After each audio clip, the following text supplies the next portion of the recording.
ये एक special chopper helicopter US air force का है और इससे उतरते हुए यूएस सोल्जर्स। और ये उस बिल्डिंग के ऊपर की तस्वीर है जहां पर वेनेजुएला के सदर और उनकी बीवी रहाइश पजीर थे। कानों में हेडफोन लगा है, आंखों में काली पट्टी बंधी है, हाथों में हथकड़ियां हैं और हाथ में एक पानी की बोतल है। आज़ाद मुल्क के आज़ाद प्रेसिडेंट को दिन दहाड़े पूरी दुनिया के सामने अमेरिका अगवा करता है और अमेरिका ले जाता है। अमेरिका की तरफ से लगाए गए इल्जामात के पीछे क्या कोई हकीकत, कोई सदाकत है भी या इस ऑपरेशन के पीछे कोई और वजह थी? आखिर पूरी दुनिया की नजरें इस वक्त वेनेजुएला पर क्यों गई हैं? ये निकोलस मदुरो है कौन और आखिर वेनेजुएला की अहमियत क्या है? कहते हैं कि वहां पर कुछ भी छोटी मोटी चीज भी अगर खरीदने जाना पड़े तो वहां पर पैसों को बैग में लेके जाया जाना पड़ता है। यानी कि कुछ भी चीज खरीदने के लिए वहां पर पैसे गिन के अदा नहीं किए जाते बल्कि उनको तोल के अदा किया जाता है। कि वेनेजुएला दुनिया के 4 अमीर तरीन मुल्कों में शुमार किया जाता था। खबर मिलती है कि वेनेजुएला में काला सोना है और यही वक्त था कि जिस वक्त में वेनेजुएला पर डॉलरों की बारिश होने लगी। तो फिर ये वेनेजुएला जिसकी जीडीपी 2012 में 372.59 बिलियन डॉलर थी, यानी कि 372.59 बिलियन डॉलर जिसकी जीडीपी थी, 2020 में कुछ ही सालों में गिरकर इसकी जीडीपी 43.72 यानी कि 43.72 बिलियन डॉलर पर गिर गई। सबसे बड़ी रुकावट वेनेजुएला के सदर निकोलस मदुरो थे। इनको रास्ते से हटाना जरूरी था। ये कि एक टीम को तैयार किया गया और वेनेजुएला में भिजवाया गया। उनकी पहचान बदलकर मुख्तलिफ पासपोर्ट इशू कराए गए उनके और उनको पहचान बदलकर इस तरह वेनेजुएला में भिजवाया गया। अब निकोलस मदुरो के जो पर्सनल सिक्योरिटी गार्ड थे वो क्यूबा से थे, क्योंकि वेनेजुएला और क्यूबा के बहुत पुराने रिलेशन है और वेनेजुएला क्यूबा पर बहुत एतमाद रखता है। ग्रीन सिग्नल मिलता है और उस चॉपर को इस ऑपरेशन के लिए उड़ाया जाता है।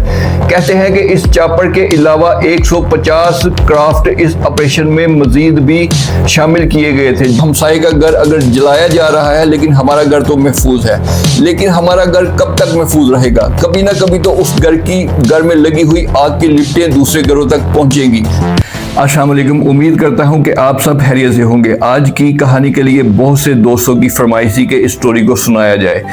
आज की स्टोरी का आगाज इस एक वीडियो क्लिप से करते हैं। ये एक special chopper helicopter US air force का है और इससे उतरते हुए यूएस सोल्जर्स। ये तस्वीर पूरी दुनिया ने देखी है और ये तस्वीर वेनेजुएला के कैपिटल काराकस की है और ये उस बिल्डिंग के ऊपर की तस्वीर है जहां पर वेनेजुएला के सदर और उनकी बीवी रहाइश पजीर थे मौजूद थे और जहां से वेनेजुएला के सदर को अगवा किया गया, किडनैप किया गया और फिर अमेरिका ले जाया गया। ये तस्वीर आप देख रहे हैं कि कानों में हेडफोन लगा है, आंखों में काली पट्टी बंधी है, हाथों में हथकड़ियां हैं और हाथ में एक पानी की बोतल है और इनको वेनेजुएला से अगवा किया गया और अब अमेरिका ले जाया जा रहा है। वेनेजुएला में इलेक्शन हुआ और इलेक्शन की सूरत में अवाम ने वोटों के जरिए वेनेजुएला के इस निकोलस मदुरो को सदर मुंतखब किया और एक आज़ाद मुल्क के आज़ाद प्रेसिडेंट को दिन दहाड़े पूरी दुनिया के सामने अमेरिका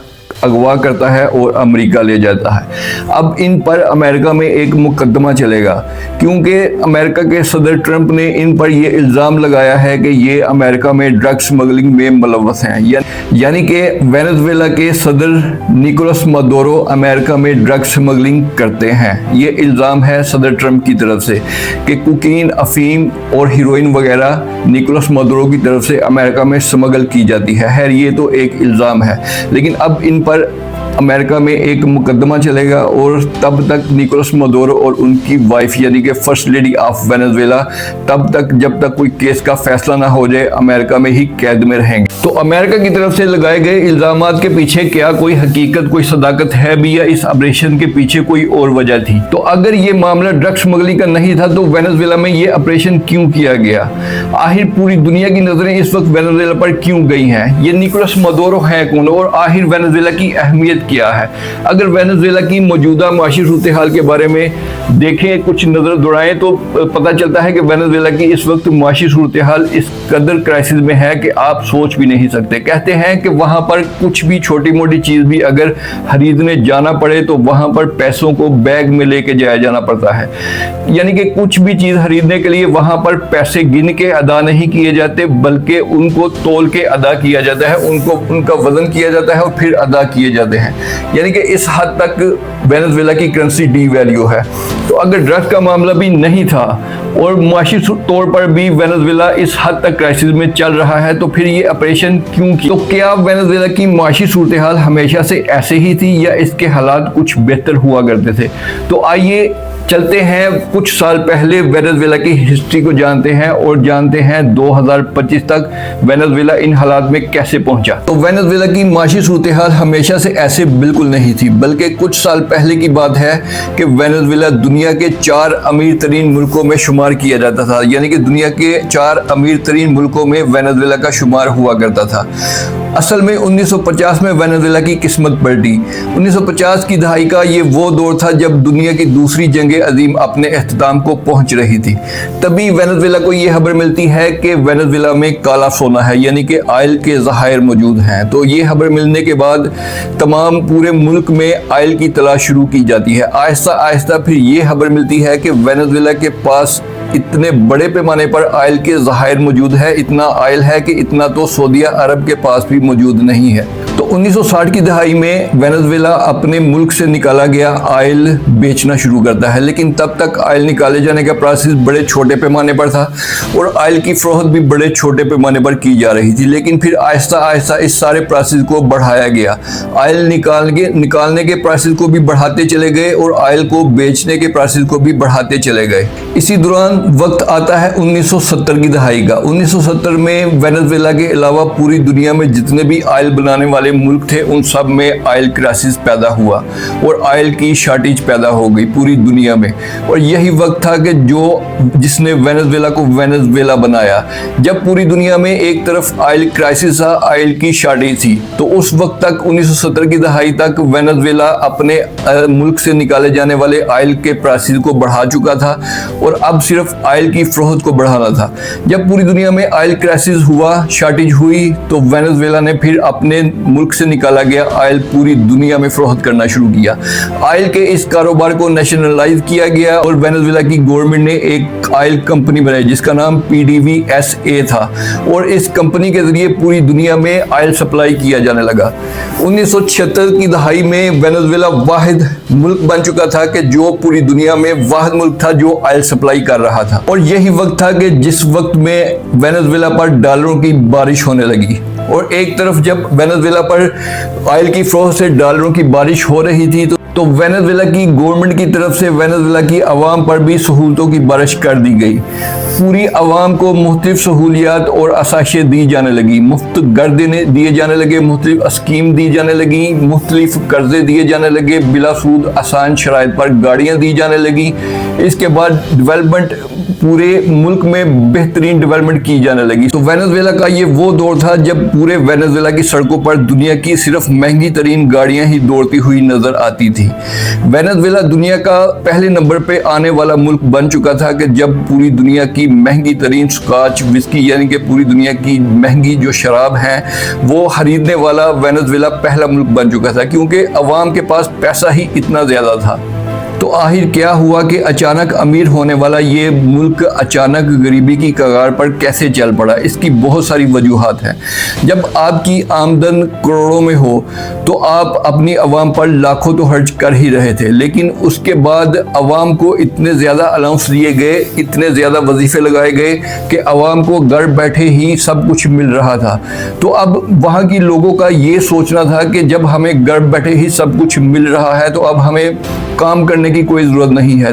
तो इसकी वजह से वेनेजुएला में मौजूद पहले तो इंडस्ट्री आहिस्ता आहिस्ता बंद होना शुरू हुई। उसके बाद एग्रीकल्चर यानी कि खेती बाड़ी भी बंद कर दी गई। अब ये वो वक्त था कि जब हर चीज़ वेनेजुएला के बाहर से मंगवाई जाने लगी थी। जब बाहर से मंगवाते हैं तो उसकी पेमेंट भी आपको डॉलर में करना पड़ती है, यानी कि वो महंगी मिलती है। तो अब ये हो रहा था कि ऑयल के बदले बाहर से वेनेजुएला गवर्नमेंट को चीज़ें भी मंगवाना पड़ रही थी। इसी दौरान जो बाकी पूरी दुनिया में ऑयल का क्राइसिस चल रहा था वो सब कुछ ठीक होना शुरू हुआ और बाकी ममालिक भी ऑयल की कारोबार में, ऑयल की मार्केट में वापस अपनी रूटीन में आने लगे। जब ऑयल का क्राइसिस था तो वेनेजुएला महंगे दामों में ऑयल बेच रहा था। तो जब दुनिया की कोई भी चीज़ वाफर मिकदार में मार्केट में मौजूद हो, वाफर मिकदार में मार्केट में आने लगे, तो असूली सी बात है कि उस उस चीज़ की कीमतों में भी कमी की जाती है। तो जो वेनेजुएला जब अकेले ऑयल पूरी दुनिया में बेच रहा था तो महंगे दामों बेच रहा था। जब बाकी तमाम दुनिया अपनी रूटीन में आई तो ऑयल की कीमतों में इंतहाई कमी की गई। तो ये पहला झटका था वेनेजुएला की गवर्नमेंट के लिए कि जब आपकी आमदन करोड़ों में थी तो आप लाखों में खर्च कर रहे थे, लेकिन जब आपकी आमदन ही लाखों में आ गई तो आपको लाखों खर्च करने में भी दिक्कत पेश आने लगी। तो इसका नतीजा ये हुआ कि वेनेजुएला की गवर्नमेंट ने इस ऑयल रिफाइनरी के लिए, इस ऑयल रिलेटेड फील्ड के लिए जो भी बड़े बड़े इंजीनियर टेक्निकल लोगों को बड़े बड़े ओहदों पर रखा गया था, बड़ी बड़ी तनख्वाहों पे उन सबको निकाला जाने लगा। उनके बदले में अपने कुछ चापलूस लोगों को रखा गया, कुछ अपने रिश्तेदारों को रखा गया, कुछ अपने ताल्लुक वाले लोगों को रखा गया। अब ये सोचा था कि ऑयल तो निकल ही रहा है तो अब इन बड़े बड़े तनख्वाह वाले लोगों की ज़रूरत हमें नहीं है। उसका नतीजा ये निकला कि जब प्रोफेशनल लोगों को निकाल के अनप्रोफेशनल लोगों को भर्ती किया गया तो आहिस्ता आहिस्ता रिफाइनरी के लिहाज से ऑयल तो निकल ही रहा था, लेकिन बाकी उसका जो प्रोसेस था रिफाइनरी के लिए ऑयल को रिफाइन किए जाने के लिए, उसमें गफलत बढ़ती जाने लगी। और आहिस्ता आहिस्ता उसका नतीजा ये निकला कि ऑयल की क्वालिटी इंतहाई गिरती चली गई। और जब क्वालिटी गिरती गई तो मार्केट में वेनेजुएला से निकाला जाने वाला ऑयल की फरोख्त भी कम होती चली गई। और फिर आहिस्ता आहिस्ता वेनेजुएला की ये कंपनी बंद हो गई और वेनेजुएला की जीडीपी क्रैश कर गई। तो फिर ये वेनेजुएला जिसकी जीडीपी 2012 में 372.59 बिलियन डॉलर थी, यानी कि 372.59 बिलियन डॉलर जिसकी जीडीपी थी, 2020 में कुछ ही सालों में गिरकर इसकी जीडीपी 43.72 यानी कि 43.72 बिलियन डॉलर पर गिर गई। अब आप अंदाजा लगाएं कि ये एक मुल्क कहां से कहां पर आके गिरा। और इसके बाद अमेरिका की तरफ से लगाई जाने वाली मजीद पाबंदियां, जैसे कि पाबंदियां ईरान पर लगाई गई हैं, इसी तरह इस पर भी पाबंदियां लगाई गई थी। और अब ये ऑयल बिल्कुल भी बेच नहीं सकता, कोई भी मुल्क इससे ऑयल खरीद नहीं सकता। दुनिया में सबसे ज्यादा ऑयल के ज़खायर मौजूद होने वाला ये पहला मुल्क है। तो अगर वेनेजुएला में ऑयल के ज़खायर के बारे में आज की अगर बात की जाए तो आज भी वेनेजुएला में 326 अरब बैरल ऑयल आज भी मौजूद है, जो कि पूरी दुनिया में सबसे पहले नंबर पर ऑयल का ज़खीरा माना जाता है। दूसरे नंबर पर सऊदी अरब जिसके पास 260 अरब बैरल ऑयल मौजूद है। तीसरे नंबर पर ईरान है, इसके पास 200 अरब बैरल ऑयल का खजाना है। चौथे नंबर पर इराक है जिसके पास 145 अरब बैरल ऑयल मौजूद है। पांचवें नंबर पर रूस है जिसके पास 110 अरब बैरल ऑयल। और छठे नंबर पर कुवैत है जिसके पास 100 अरब बैरल ऑयल मौजूद है। तो पहले नंबर पर रहते हुए भी वेनेजुएला की इकॉनमी इस कदर गिर चुकी है। लेकिन अब सवाल ये है कि अगर वेनेजुएला में पहले ही इतने क्राइसिस चल रहे हैं तो आखिर अमेरिका की तरफ से वेनेजुएला के सदर को किडनैप करने की, अगवा करने की ज़रूरत क्या पड़ी? और ये अमेरिका की तरफ से की जाने वाली खुली गुंडागर्दी बदमाशी नहीं है कि एक आज़ाद मुल्क के आज़ाद अवाम की तरफ से चुनी गई गवर्नमेंट के सदर को पूरी दुनिया के सामने, सदर और उसकी बीवी को पूरी दुनिया के सामने अगवा कर लिया जाता है। असल में ये ऑपरेशन हुआ क्यों? असल में जब से सदर ट्रंप दूसरी बार मुंतखब होकर अमेरिका के सदर बने हैं तो उनका ये कहना है कि वेनेजुएला की गवर्नमेंट, बल्कि खास तौर पर वेनेजुएला के सदर निकोलस मदुरो अमेरिका में ड्रग्स स्मगलिंग में मुलव्वस हैं। और उनका ये कहना है कि अमेरिका के लोगों को इससे बहुत नुकसान पहुंच रहा है और वहाँ के लोग दिन ब दिन इस ड्रग के आदी बनते जा रहे हैं। तो इसीलिए ये ऑपरेशन किया गया है, जबकि दुनिया के बेहतरीन एक्सपर्ट का ये कहना और मानना है कि ये मामला असल में ड्रग स्मगलिंग का था ही नहीं। क्योंकि अगर ये मामला सिर्फ ड्रग स्मगलिंग का होता तो इससे पहले तो वेनेजुएला का कहीं कभी नाम भी नहीं सुना था। जबकि पूरी दुनिया जानती है कि दो बड़े ममालिक जो कि अमेरिका में बड़े सालों से ड्रग स्मगलिंग करते आ रहे हैं, एक मैक्सिको और दूसरा कोलंबिया, ये ना सिर्फ अमेरिका में ड्रग स्मगलिंग कर रहे हैं बल्कि अमेरिका में इनके बहुत बड़े नेटवर्क और बड़े हेडक्वार्टर भी मौजूद हैं जहां से ये पूरी दुनिया में ड्रग सप्लाई करते हैं। तो एक्सपर्ट का ये कहना है कि अगर ये मामला सिर्फ ड्रग स्मगलिंग का होता तो इस वेनेजुएला से पहले उन दो मुल्कों को इस हद तक जाके क्यों रोका नहीं गया जिस हद तक वेनेजुएला में जाया गया। तो ये मामला असल में ड्रग स्मगलिंग का था ही नहीं।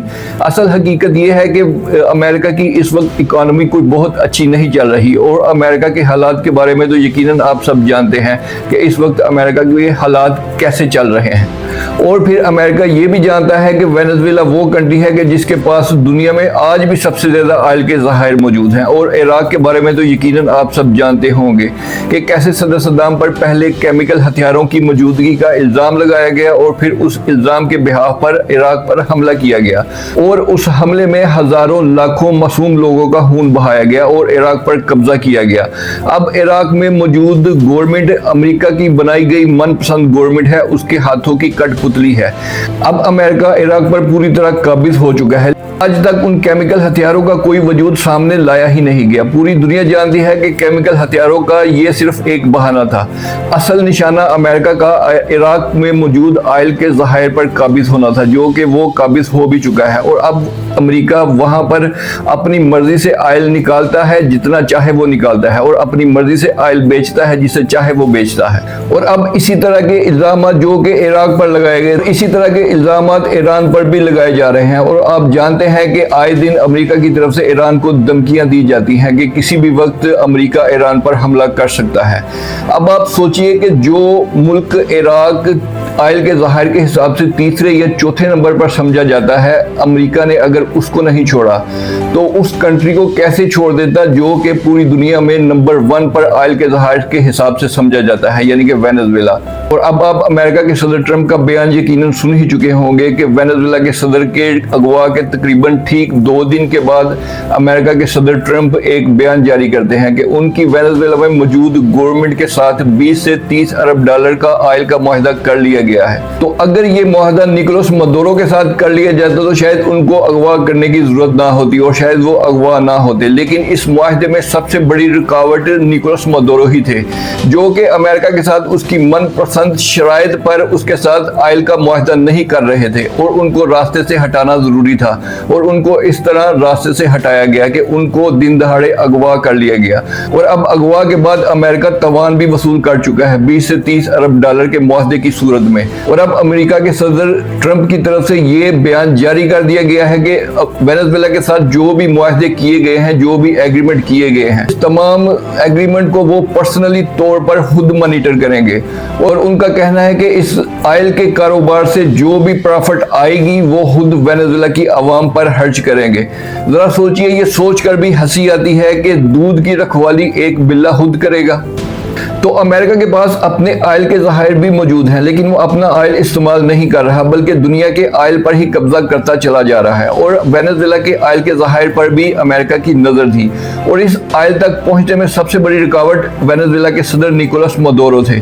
इनको रास्ते से हटाना ज़रूरी था और इनको रास्ते से हटाने की प्लानिंग बड़ी देर से चल रही थी। तो इस प्लान को अमल दरामद कैसे किया जाता? असल में 2019 से जब से वेनेजुएला और अमेरिका में दोनों मुल्कों में कुशीदगी बढ़ी तो दोनों मुल्कों ने अपने अम्बेसियां एक दूसरे के मुल्क से वापस बुला ली और अम्बेसडर और अम्बेसियां खत्म कर दी गई। तो अब अमेरिका के लिए सबसे बड़ी मुश्किल ये थी कि अगर अम्बेसियां होती तो वहां की जासूसी के लिए और वहां पर मुदाखलत के लिए आसानी रहती कि अब ऑपरेशन तो करना है, लेकिन उसके लिए अंदर की खबरें और इंफॉर्मेशन होना बहुत जरूरी थी और उसके लिए कोई ठोस ज़राया कोई मौजूद नहीं था। तो यहाँ पर CIA की एक टीम को तैयार किया गया और वेनेजुएला में भिजवाया गया। उनकी पहचान बदलकर मुख्तलिफ पासपोर्ट इशू कराए गए उनके, और उनको पहचान बदलकर इस तरह वेनेजुएला में भिजवाया गया। अब वेनेजुएला में मौजूद गवर्नमेंट में कुछ ऐसे गद्दार भी मौजूद थे कि जो कि अमेरिका के साथ मिलकर निकोलस मदुरो की इस गवर्नमेंट को गिराना चाहते थे। उनकी मदद ली गई और उनकी मदद से CIA के एजेंटों को गवर्नमेंट के अंदर दाखिल कराया गया और फिर इसी तरह वेनेजुएला की अंदर की खबरें CIA तक पहुंचने लगी। और इसी दौरान CIA का एक एजेंट ऐसी जगह पहुंचने में कामयाब हो गया कि जहां से वो वेनेजुएला के सदर निकोलस मदुरो की हर खबर रख सकता था। और फिर CIA को इसी मौका की तलाश थी। वो एजेंट निकोलस मदुरो की हर खबर CIA को देने लगा कि यहां तक कि निकोलस मदुरो कब सोते हैं, कब जागते हैं, क्या पहनते हैं, क्या खाते हैं, निकोलस मदुरो सदर के पास कौन कौन मिलता है, ये कहां कहां जाते हैं। यहाँ तक कि इनके पालतू जानवरों के नाम भी बताए गए। पिछले 2 सालों से जैसे ही अमेरिका की तरफ से वेनेजुएला के सदर को धमकियां मिलना शुरू हुई थी, वेनेजुएला के सदर बहुत मुहतात अंदाज अपनाया गया था। वो हर रोज अपनी जगह बदलते रहते थे, यानी कि सुबह कहीं और हैं और रात को कहीं और होते थे और उससे अगले दिन अपना ठिकाना बदलते रहते थे। निकोलस मदुरो के जो पर्सनल सिक्योरिटी गार्ड थे वो क्यूबा से थे, क्योंकि वेनेजुएला और क्यूबा के बहुत पुराने रिलेशन है और वेनेजुएला क्यूबा पर बहुत एतमाद रखता है। और फिर इस तरह से निकोलस मदुरो की हर मूवमेंट की खबर सीआईए को पहुंचती रही, सीआईए एजेंट की तरफ से। और फिर अब इस ऑपरेशन के लिए एक तारीख को तय किया गया, जिस तारीख को निकोलस मदुरो को अगवा किया जाना था और अमेरिका लाया जाना था। वो तारीख 25 दिसंबर 2025 को तय की जाती है। 25 दिसंबर का दिन इसलिए चुना गया था कि उस दिन पूरी दुनिया क्रिसमस की खुशियां मना रही होगी, जश्न में मसरूफ होगी और खुद निकोलस मदुरो के जो गार्ड थे वो भी, सिक्योरिटी भी उसकी कम होगी और ऑपरेशन करने में आसानी रहेगी। तो तारीख 25 दिसंबर की तय की जाती है, लेकिन कुछ दिन बाद ये खबर मिलती है कि 25 दिसंबर को ये ऑपरेशन नहीं किया जाएगा, क्योंकि ये ऑपरेशन एयरफोर्स के जरिए ही किया जाना था। और बाद में पता चलता है कि 25 दिसंबर को मौसम इंतहाई खराब है और चूंकि ये ऑपरेशन एयरफोर्स के जरिए किया जाना था, तो जिन लोगों ने ये ऑपरेशन करना था उनका ये कहना था कि ये ऑपरेशन तभी हो सकता है जब मौसम बिल्कुल क्लियर मिले। तो खैर इस ऑपरेशन की तारीख को पोस्टपोन किया जाता है और फिर एक नई तारीख दी जाती है और वो तारीख 3 जनवरी की थी। वहां से सीआईए एजेंट कंफर्मेशन रिपोर्ट देता है और यहां से सदर ट्रंप इस ऑपरेशन की इजाजत देते हैं। इजाजत मिलते ही उसी चॉपर को यहां से ग्रीन सिग्नल मिलता है और उस चॉपर को इस ऑपरेशन के लिए उड़ाया जाता है। कहते हैं कि इस चॉपर के अलावा 150 क्राफ्ट इस ऑपरेशन में मजीद भी शामिल किए गए थे, जो कि इर्द गिर्द तमाम मुल्कों में तमाम सूरत हाल पर नजर रखे हुए थे। इस ऑपरेशन को कंप्लीट किए जाने की गर्ज से, यानी कि बैकअप के लिए 150 एयरक्राफ्ट इस ऑपरेशन में मजीद शामिल किए गए थे। और फिर 3 जनवरी की रात के अंधेरे में इस ऑपरेशन को शुरू किया जाता है और इस चॉपर को उस बिल्डिंग के ऊपर उतारा जाता है और उस चॉपर में मौजूद सोल्जर बिल्डिंग में दाखिल होते हैं और ऑपरेशन शुरू किया जाता है। ऑपरेशन के दौरान वेनेजुएला के जो सदर थे, उनके जो पर्सनल गार्ड थे, उनकी तरफ से मुजाहमत की जाती है और इस मुजाहमत में उनके पर्सनल गार्ड मार दिए जाते हैं। अब इस ऑपरेशन में शामिल जो अमेरिकन सोल्जर थे, उन तमाम के कंधों पर, उन तमाम की वर्दियों पर कैमरे लगाए गए थे और दूसरी तरफ अमेरिका में अमेरिका के सदर और पूरी टीम लाइव बैठकर ये सारे मनाजर देख रही थी। ऐसा कि सदर ट्रंप अपने बयान में ये बता भी चुके हैं कि जब ये ऑपरेशन किया जा रहा था तो निकोलस मदुरो उसी बिल्डिंग में मौजूद बनाया गया एक सेफ हाउस की तरफ भाग रहे थे, तो उन्हें उस सेफ हाउस में दाखिल होने से पहले ही काबू कर लिया गया था, उन्हें पकड़ लिया गया था। और फिर इस तरह ये तमाम ऑपरेशन को कंप्लीट किया जाता है और निकोलस मदुरो और उनकी बीवी के अगवा करने के बाद उनको अमेरिका में लाया जाता है। इस वक्त निकोलस मदुरो और उनकी बीवी दोनों अमेरिका की पुलिस की हिरासत में मौजूद हैं। अब उन पर अमेरिका की अदालत में मुकदमा चलाया जाएगा और शायद इस मुकदमे में उनको सजा भी मिल जाए। दूसरी तरफ इस तमाम ऑपरेशन पर चीन और रूस, जो कि दुनिया की दूसरी सुपर पावर समझी जाती हैं, उनकी तरफ से शदीद इतराज उठाए गए हैं। अमेरिका की इस हरकत पर उनको गहरी तशवीश का इजहार किया गया है उनकी तरफ से और उनका ये मुतालबा किया गया है उनकी तरफ से कि निकोलस मदुरो को फौरन रिहा किया जाए और उनकी सख्त अल्फाज में अमेरिका की इस हरकत पर, इस गुंडागर्दी पर सख्त इतराज़ात उठाए गए हैं। और अक़वाम मुत्तहिदा की तरफ से भी एक मज़म्मती बयान जारी किया गया है और अमेरिका की इस हरकत पर गहरी तशवीश का इजहार किया गया है। लेकिन दूसरी तरफ अमेरिका, जो कि इस दुनिया में सुपर पावर समझा जाता है, वो जो चाहे कर सकता है और बाकी तमाम पूरी दुनिया खामोशी से बैठी तमाशा देख रही है और अपनी बारी का इंतजार कर रही है। ये सोच बनाए हुए है पूरी दुनिया के, चलो हमसाये का घर अगर जलाया जा रहा है लेकिन हमारा घर तो महफूज है, लेकिन हमारा घर कब तक महफूज रहेगा? कभी ना कभी तो उस घर में लगी हुई आग की लिपटें दूसरे घरों तक पहुंचेंगी, तो तब क्या होगा? तो हमें खामोशी से बैठकर अपनी बारी का इंतजार नहीं करना चाहिए, बल्कि इस नाम निहाद सुपर पावर के खिलाफ मुत्तहिद होकर खड़े हो जाना चाहिए। पूरी दुनिया में मौजूद जितने भी मुस्लिम ममालिक हैं, कम से कम जिस दिन ये सही मानों में मुत्तहिद हो जाएंगे तो फिर इस दुनिया की कोई भी सुपर पावर की हिम्मत नहीं होगी कि वो किसी भी मुस्लिम उम्मा की तरफ मैली आंख से भी देख सके। हम दुआ करते हैं कि वो दिन हमें भी देखना नसीब हो। मैं उम्मीद करता हूं कि आपको आज की कहानी पसंद आई होगी। मुझे इजाजत दें इस उम्मीद पर कि हम फिर मिलेंगे।